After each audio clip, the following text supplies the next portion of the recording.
सरकारले किन फेर्यो मध्यराती पूर्व राजाको सुरक्षा टोली? शाह भाग्न सक्ने भन्दै उच्च निगरानीमा निर्मल निवास। राजालाई छोयो भने पनि देशभर आगो बाल्ने राजावादीको चेतावनी। सरकारले मध्यराती पूर्व राजा ज्ञानेन्द्र शाहको सुरक्षामा खटिएको टोली परिवर्तन गरेको छ। सरकारले सुरक्षाकर्मीको सङ्ख्या पनि घटाएको छ।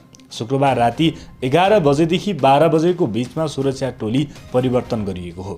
त्यहाँ खटिएका 26 जनाको टोलीलाई फिर्ता बोलाएर 16 जनाको नयाँ टोली खटाइएको सशस्त्र प्रहरी प्रधान कार्यालय स्रोतले जानकारी दिएको छ।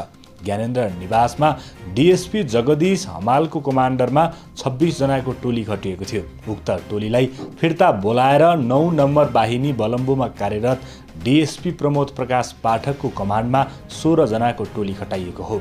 शुक्रबारको हिंसात्मक घटना ज्ञानेन्द्रकै कारण भएको निष्कर्ष निकाल्दै सरकारले उनलाई दिएको सुविधामा पुनर्विचार गर्ने क्रममा सुरक्षाकर्मीको टोली परिवर्तन र सङ्ख्या घटाउने निर्णय लिएको जनाइएको छ। सरकारले